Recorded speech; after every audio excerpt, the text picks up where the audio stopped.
آج میں آپ کو ایک ایسے شخص کی سٹوری سنانے والا ہوں کہ جو انتہائی غریب اور قسم پرسی کی زندگی گزار رہے تھے. جو ہجرت کر کے آئے تھے, ان کے پاس رہنے کے لیے مکان نہیں تھا, سونے کے لیے رات کو کمرہ نہیں تھا, وقت گزارنے کے لیے جگہ نہیں تھی. جس شخص کے پاس گیا اس نے کہا آئیے میں آپ کو بازار لے کر چلتا ہوں, میرے پاس تھوڑی سی زمین ہے جہاں میں کھیتی باڑی کرتا ہوں, میں وہ کھیتی باڑی کی جگہ آپ کو دے دوں گا, میں آپ کو رہنے کے لیے کمرہ دے دوں گا. انہوں نے کہا نہیں مجھے کچھ بھی نہیں چاہیے, بس رات گزارنے کے لیے ایک جگہ چاہیے اور آپ مجھے بازار کا پتہ بتا دیں. یہ صاحب بازار چلے گئے. بازار جانے کے بعد انہوں نے وہاں پر معلوم کیا کہ کس چیز کی یہاں پہ کاروبار کی ڈیمانڈ ہے. تو ان کو پتا چلا کہ یہاں پہ جو جانوروں کے گلے میں گھنٹی باندھی جاتی ہے اس کی ڈیمانڈ ہے, اور انہوں نے وہاں پر یہ کام شروع کر دیا. دیکھتے ہی دیکھتے ان کے کام میں برکت ہونے لگی اور انہوں نے ترقی کی, اور اتنی ترقی کی کہ آج ان کی دولت کا حساب قیاس کی بنیاد پر لگایا جاتا ہے. ایکچوئل حساب تو شاید دنیا میں کسی کے پاس موجود ہی نہیں ہے.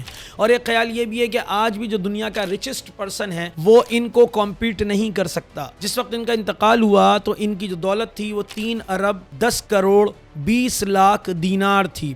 ایک دینار سونے کا سکہ ہوا کرتا تھا جو 4.5 ماشے کا ہوتا تھا. ایک ماشے کی اس وقت قیمت تقریباً 15,000 روپے پاکستانی ہے. تو اگر آپ 4.5 کو ایک ماشے کو ملٹی پلائی کیجئے 15,000 سے, اور پھر 4.5 ماشے کو ملٹی پلائی کر دیں 15,000 سے, تو آپ کو پتہ چلے گا. اور 3 ارب 10 کروڑ 20 لاکھ دینار تھے.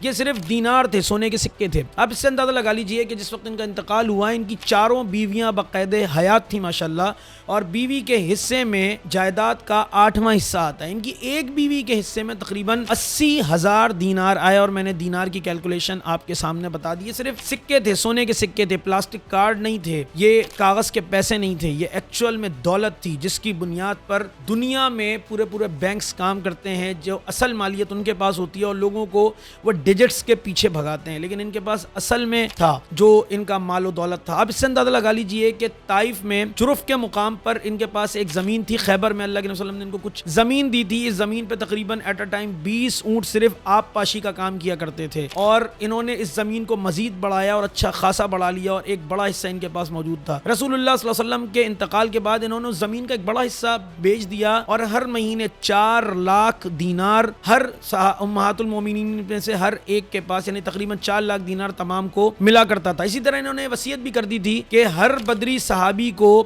ہر مہینے, یعنی ان کی وظیفہ باندھ دیا گیا تھا, تقریباً 400 دینار ہر مہینے ایک بدری صحابی کو بھی دیے جاتے تھے. جب تک آخری بدری صحابی موجود رہے ان کو یہ اسی طرح ان کی وصیت کے مطابق یہ سونے کے سکے ملتے رہے. حضرت عثمان ابن عفان رضی اللہ تعالیٰ عنہ ایک مالدار شخص تھے, لیکن اس کے باوجود بھی انہوں نے اس اپرچونٹی کو اویل کیا, اور وہ بھی یہ 400 دینار مہینے کے لیا کرتے تھے.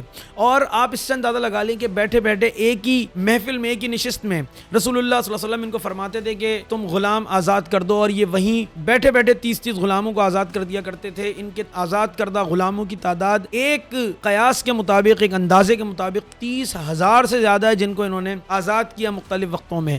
اور انہوں نے جو سونے کا, یعنی کہ اصل جو ایسٹ تھا وہ ان کا سونا تھا, اور یہ سونے کی اینٹیں تھیں, اینٹیں. اور جب ان اینٹوں کو توڑا جا رہا تھا تو صبح سے شام ہو گئی, ظہر کی اذانیں ہو گئیں, مزدوروں کے ہاتھ سوج گئے ان کلہاڑیوں کو چلا کے, ان ہتھوڑوں کو چلا کے, لیکن وہ سلیں ٹوٹنے میں نہیں آ رہی تھیں جو ان کی تقسیم ہونی تھی, جو جائیداد تھا ان کا ورثہ تھا وہ تقسیم ہونا تھا. اسی طرح تقریباً 10,000 بکریاں, 1,000 گھوڑے اور 1,000 اونٹ ان کے پاس جو تھا وہ مویشیوں کی صورت میں انہوں نے جائیداد میں چھوڑا تھا. ایک دفعہ مدینے میں ریت کا طوفان آ گیا. طوفان 2 ہی صورتوں میں آ سکتے تھے, تو واقعی طوفان آ گیا, یا پھر اس کا مطلب ہے کسی دشمن فوج نے حملہ کر دیا ہے, اور یہ تو یقین تھا کہ کوئی دشمن مدینے پر حملہ کر نہیں سکتا, اس وقت مسلمان اتنے طاقتور تھے. حضرت عائشہ رضی اللہ تعالی عنہا گھر سے باہر نکل آئیں, اور انہوں نے دیکھا کہ ہر طرف ریت ہی ریت ہے. وہ پریشان ہو گئیں, اور انہوں نے لوگوں سے پوچھا یہ کیا ماجرا ہے کہ مدینے میں ریت کا طوفان آ گیا. تو پتہ چلا حضرت عبد الرحمن بن عوف رضی اللہ تعالیٰ عنہ کا نفع کا جو تجارتی قافلہ ہے, منافع کا, وہ آیا ہے جس میں 700 سامان سے لدے اونٹ تھے. حضرت عائشہ رضی اللہ تعالیٰ عنہ کو پتہ چلا تو انہوں نے حضرت عبد الرحمن بن عوف کو بلایا اور کہا کہ اے عبد الرحمن تم جنت میں رینگتے ہوئے جاؤ گے, کیونکہ تمہارے پاس اتنا مال ہے,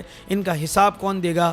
حضرت عبد الرحمن بن عوف رضی اللہ تعالیٰ عنہ زارو قطار روتے رہے, اور وہیں کھڑے کھڑے اپنے 700 کے 700 سامان سے لدے اونٹ لوگوں میں تقسیم کر دیے. آپ اس سے بھی اندازہ لگا لیجئے کہ وہ 2 دفعہ اپنی دولت کو صفر کر چکے تھے, زیرو پہ لا کے کھڑا کر چکے تھے, لیکن پھر اللہ تعالیٰ نے ان کو نوازا. کیوں؟ کیونکہ ایک دفعہ رسول اللہ صلی اللہ علیہ وسلم کے پاس آئے اور آ کے انہوں نے کہا رسول اللہ میں اپنی ساری دولت آپ کو دینا چاہتا ہوں. آپ نے کہا نہیں ساری کی ضرورت نہیں ہے. انہوں نے کہا پھر آپ آدھی دولت لے لیں. انہوں نے کہا نہیں آدھی کی ضرورت نہیں ہے. اور پھر انہوں نے تقریباً 10% مال اللہ کے نبی صلی اللہ علیہ وسلم کو دے دیا آپ صلی اللہ علیہ وسلم کے حکم کے مطابق۔ اس کے بعد اللہ کے نبی صلی اللہ علیہ وسلم نے ان کو دعا فرمائی کہ عبد الرحمن اللہ تمہارے مال میں برکت دے، جو تمہارے گھر میں اللہ اس میں برکت دے، جو تم کاروبار کرتے ہو اللہ اس میں برکت دے۔ اور پھر ان کو اتنی برکت اللہ تعالیٰ نے دی، بلکہ اس میں کثرت بھی اللہ تعالیٰ نے عطا کر دی کہ یہ کہتے ہیں کہ میں مٹی کو ہاتھ لگاتا تھا تو وہ سونا بن جاتی تھی، میں پتھر اٹھاتا تھا تو نیچے سے سونا نکلتا تھا۔ اللہ تعالیٰ نے مجھے اتنا نوازا اور جس حساب سے نوازا اسی حساب سے انہوں نے خرچ کر دیا، کوئی لگی لپٹی نہیں رکھی۔ بعد میں جب رسول اللہ صلی اللہ علیہ وسلم کو مدینے میں یہودیوں سے چھٹکارا پانے کا موقع ملا، آپ نے کہا کیونکہ پورے یہودیوں نے اس پورے سسٹم کو قابو کیا تھا جو اکنامک سسٹم تھا۔ 3 بڑے قبیلے تھے، بنو قینقاع، بنو نذیر اور بنو قریظہ۔ انہوں نے مدینے کی اکانومی پہ قبضہ کر رکھا تھا، یہ سود پر مال دیا کرتے تھے۔ کوئی باہر سے تجارتی قافلہ آ جایا کرتا تھا، اس کو بولتے تھے کہ ٹھیک ہے آپ یہاں پہ اپنے خیمے لگا لو، لیکن آپ کو اس کی پیمنٹ کرنی پڑے گی، ٹیکس دینا پڑے گا۔ تو اور اسی طرح جو مسلمان تجارت کرتے تھے وہ بھی یہودیوں سے مال خریدتے تھے، تو ان کو بھی وہ سود پر مال دیتے تھے، بہت مہنگا مال دیا کرتے تھے۔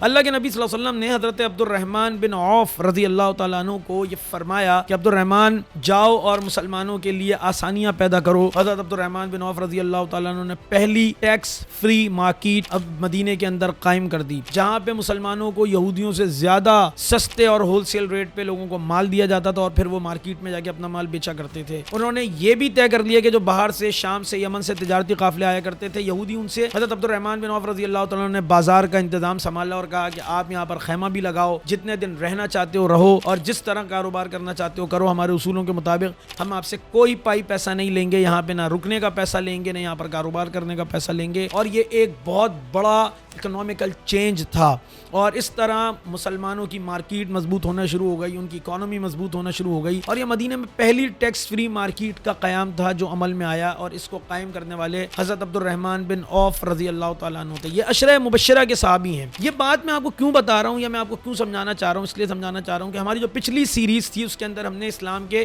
معاشی نظام پر بات کی تھی، ہم نے اسلامک بینکنگ کو بتایا تھا کہ کیا چیز ہے، اور اسلام کا اصل نظام جو ہے وہ زکوٰۃ کا نظام ہے۔ لوگ ایسے سمجھتے ہیں کہ اگر اسلام کا معاشی نظام قائم ہو گیا، فائنینشل سسٹم قائم ہو گیا، تو لوگ شاید غریب ہو جائیں گے، لوگوں کے پاس پیسہ ختم ہو جائے گا، وہ قسم پرسی کی زندگی گزاریں گے۔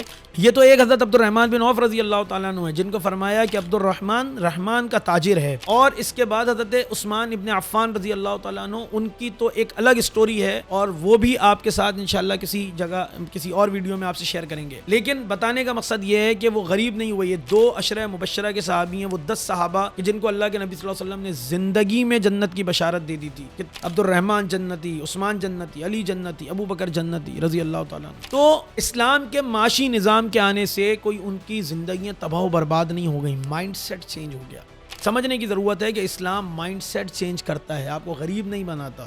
اسلام آپ سے پیسہ نہیں لے لیتا، آپ کو غربت میں نہیں دھکیل دیتا، قسم پرسی کی زندگی نہیں دیتا، بلکہ مائنڈ سیٹ بناتا ہے کہ اگر آپ کے پاس اضافی مال ہے تو وہ آپ کا نہیں ہے، آپ خرچ کرو، لوگوں پر نچھاور کر دو، اللہ آپ کو اور دے دے گا، کیونکہ جو خرچ کرتا ہے اس کو مزید ملتا ہے۔